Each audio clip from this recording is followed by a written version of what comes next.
Почитувани медиуми, добар ден на уште една редовна пресконференција во Стопанската комора на Македонија. Темата на денешната пресконференција е соработка на Сдруженијата на угостителството и туризмот при Стопанската комора на Македонија и на туристичките водичи за решавање на клучни прашања од значење на секторот. Пред да пристапиме кон конкретна информација за тоа зашто е свикана денешната пресконференција, односно за веста што би сакале да ви ја соопштиме, сакаме само да дадеме краток осврт на статистичките податоци за секторот туризам и угостителство кои што излегоа овој месец согласно обработката на Државниот завод за статистика.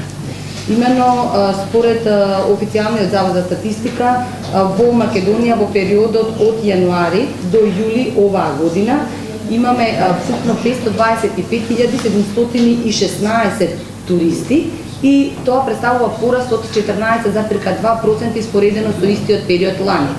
Во делот на домашните туристи имаме раст од 8,3%, но она што е особено за потенцирање е раст на странските туристи за 17,6% во периодот јануари-јули 2017 споредено со истиот период минатата година.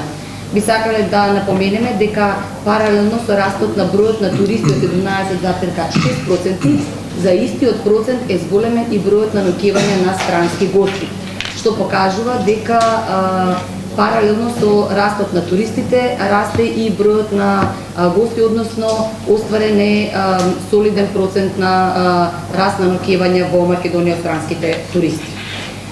Инаку темата на денешната пресконференција е да информираме дека Сдруженијето на угостителство и туризам при Стопанската комора на Македонија и Сдруженијето на туристички водици и придружници на Македонија потпишаа денеска меморандум за соработка.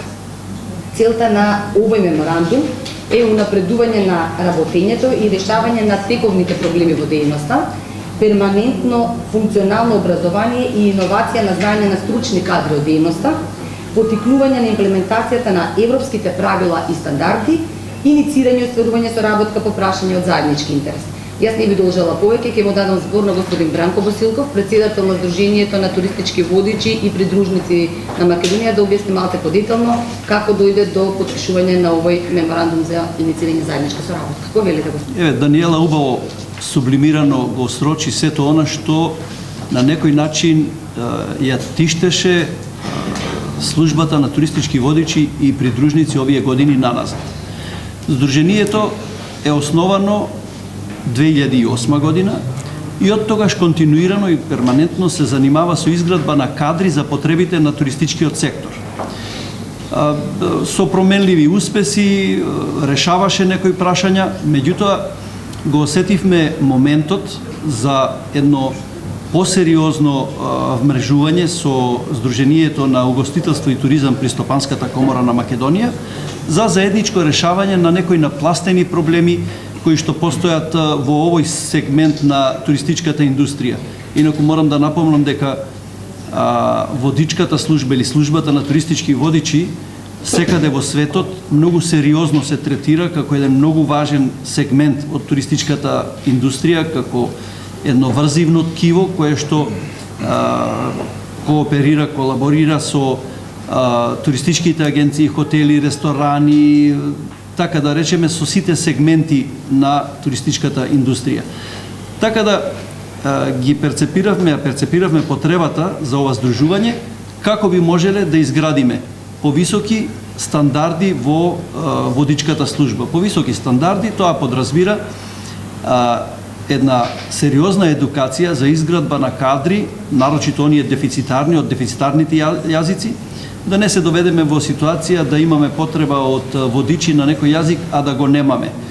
За да можеме да одговориме позитивно на потребите на странските туроператори, кога при еден интерес прашуваат за повеќе услови, но еден од условите е дали постојат водичи на јазикот на кој што говорат туристите од таа дестинација која очекуваме. Покрај тоа, ние како Сдружение на туристички водичи на Република Македонија очекуваме сериозна поддршка од Стопанската комора, Сдруженијето за туризам и угостителство, поддршка во промената на некои законски регулативи кои што веќе не соодветствуваат на потребите на службата на туристички водичи и заедно со заедничка сила да дојдеме до некои решенија во тој сегмент.